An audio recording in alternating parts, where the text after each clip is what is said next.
నమస్తే welcome to 929 TV నేను Priyanka betting app case గత కొన్నేళ్లుగా దేశవ్యాప్తంగా సంచలనం సృష్టించిన అతిపెద్ద ఆన్లైన్ ఆర్థిక నేరాల్లో ఒకటిగా నిలిచింది. వేల కోట్ల రూపాయల అక్రమ నగదు లావాదేవీలు, విదేశాల నుంచి నిర్వహించిన బెట్టింగ్ నెట్వర్క్లు, రాజకీయ నాయకులు, వ్యాపారవేత్తలు, అధికారులతో ఉన్న సంబంధాల ఆరోపణలు ఇవన్నీ ఈ కేసును సాధారణ బెట్టింగ్ వ్యవహారం నుంచి జాతీయ స్థాయి దర్యాప్తుగా మార్చాయి. ఇప్పుడు ఈ కేసులో కీలక మలుపు చోటు చేసుకుంది. మహాదేవ్ బెట్టింగ్ యాప్ వ్యవస్థాపకుడు, ప్రధాన నిందితుడు సౌరభ్ చంద్రకర్ ఒమన్ లో అదుపులోకి వచ్చినట్లు సమాచారం వెలుగులోకి రావడంతో మరోసారి ఈ కేసు దేశవ్యాప్తంగా చర్చనీయాంశంగా మారింది. భారత దర్యాప్తు సంస్థలు అతన్ని భారత్ కు తీసుకురావడానికి ప్రయత్నాలు ముమ్మరం చేయడం ఈ వ్యవహారానికి మరింత ప్రాధాన్యత తీసుకొచ్చింది. సౌరభ్ చంద్రకర్ ఛత్తీస్గఢ్ కు చెందిన వ్యక్తి. ఒకప్పుడు సాధారణ వ్యాపారిగా ఉన్న అతడు తన భాగస్వామి రవి ఉప్పల్ తో కలిసి మహాదేవ్ అనే ఆన్లైన్ బెట్టింగ్ యాప్ ను రూపొందించినట్లు దర్యాప్తు సంస్థలు ఆరోపిస్తున్నాయి. మొదట చిన్న స్థాయిలో ప్రారంభమైన ఈ యాప్ కొద్ది కాలంలోనే అంతర్జాతీయ స్థాయిలో విస్తరించింది.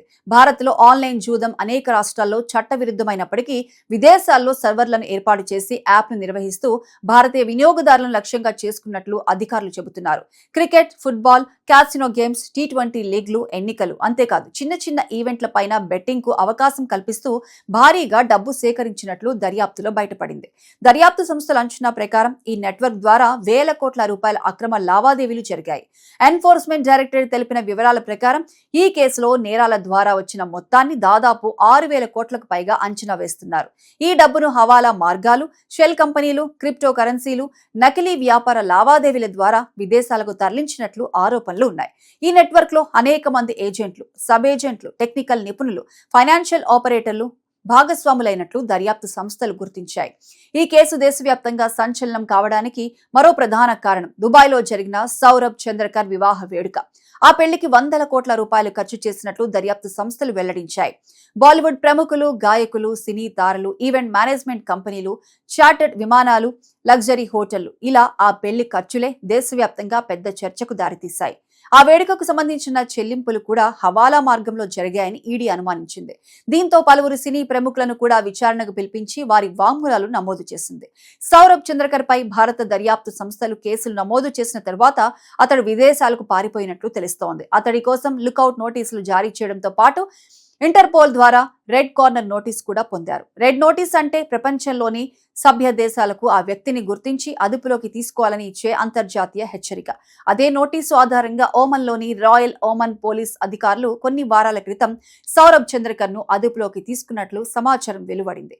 ప్రస్తుతం భారత్ ప్రభుత్వం అతన్ని భారత్ కు తీసుకురావడానికి 2 మార్గాలను పరిశీలిస్తోంది. ఒకటి అధికారిక ప్రత్యార్పణ ప్రక్రియ అంటే ఎక్స్ట్రాడిషన్, మరొకటి డిపోర్టేషన్ అంటే ఆయా దేశ చట్టాల ప్రకారం అతన్ని భారతదేశానికి తిరిగి పంపించడం. ఏ మార్గం వేగంగా పూర్తవుతుందో దాని ఆధారంగా చర్యలు తీసుకునే అవకాశం ఉంది. అయితే ప్రత్యార్పణ ప్రక్రియలో అనేక న్యాయపరమైన దశలు ఉండడంతో కొంత సమయం పట్టే అవకాశం ఉందని నిపుణులు చెబుతున్నారు. ఇక దర్యాప్తు సంస్థలకు మరో ఆసక్తికర అంశం కూడా కనిపించింది. సౌరభ్ చంద్రకర్ భారత పాస్పోర్ట్ కాకుండా దక్షిణాసియాలోని మరో దేశానికి చెందిన పాస్పోర్ట్ ఉపయోగిస్తూ ప్రయాణించినట్లు ప్రాథమిక సమాచారంగా తెలుస్తోంది. ఈ సమాచారం నిజమైతే అతడిపై నకిలీ పాస్పోర్ట్, తప్పుడు గుర్తింపు పత్రాల వినియోగం వంటి అదనపు కేసులు కూడా నమోదయ్యే ఛాన్స్ ఉంది. ఈ కోణంలో కూడా అధికారులు దర్యాప్తు చేస్తున్నారు. మహాదేవ్ యాప్ వ్యవహారం కేవలం ఆన్లైన్ బెట్టింగ్ కే పరిమితం కాలేదని ఈడీ పేర్కొంది. రాజకీయ నాయకులు, ప్రభుత్వ అధికారులు, వ్యాపారవేత్తలు, రియల్ ఎస్టేట్ రంగానికి చెందిన కొందరితో కూడా ఈ నెట్వర్క్ సంబంధాలు ఉన్నాయని అనుమానిస్తోంది. ముఖ్యంగా ఛత్తీస్గఢ్ లో కొంతమంది ఉన్నతాధికారులు, ప్రజాప్రతినిధులపై కూడా ఆరోపణలు రావడంతో ఈ కేసు రాజకీయంగానూ పెద్ద దుమారం రేపింది. ఇప్పటికే పలువురు అధికారులను, వ్యాపారవేత్తలను ప్రశ్నించిన ఈడీ అవసరమైతే మరికొందరిని కూడా విచారణకు పిలిచే అవకాశం ఉందని తెలుస్తోంది. ఈ కేసులో సౌరభ్ చంద్రకర్ తో పాటు అతని భాగస్వామి రవి ఉప్పల్ కూడా ప్రధాన నిందితుడిగా ఉన్నాడు.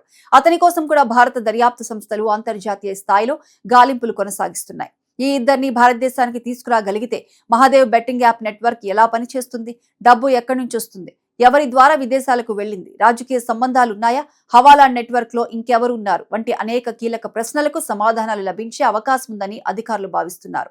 సైబర్ నేరాలు, ఆన్లైన్ బెట్టింగ్, డిజిటల్ మోసాలు వేగంగా పెరుగుతున్న ఈ కాలంలో మహాదేవ్ యాప్ కేసు దేశానికి ఒక పెద్ద హెచ్చరికగా మారింది. స్మార్ట్ ఫోన్ లో ఒక యాప్ రూపంలో ప్రారంభమైన వ్యవస్థ కొద్ది సంవత్సరాల్లోనే వేల కోట్ల రూపాయల అంతర్జాతీయ ఆర్థిక నేరంగా ఎలా మారిందో ఈ కేసు చూపించింది. అందుకే కేంద్ర దర్యాప్తు సంస్థలు ఈ వ్యవహారాన్ని అత్యంత ప్రాధాన్యంతో విచారిస్తున్నాయి. ఇప్పుడు అందరి దృష్టి ఓమన్లో అదుపులో ఉన్న సౌరభ్ చంద్రకర్ భారత్ కి ఎప్పుడు తీసుకొస్తారు, అతడి విచారణలో ఇంకెంతమంది పేర్లు బయటపడతాయి, వేల కోట్ల రూపాయల మనీ లాండరింగ్ వెనుక అసలు సూత్రధారులు ఎవరు అనే అంశాలపైనే ఉంది. ఈ కేసు దర్యాప్తు పూర్తయితే దేశంలో ఇప్పటి వరకు వెలుగులోకి వచ్చిన అతిపెద్ద ఆన్లైన్ బెట్టింగ్ నెట్వర్క్ గురించి మరిన్ని కీలక నిజాలు బయటపడే అవకాశం ఉందని దర్యాప్తు వర్గాలు చెబుతున్నాయి.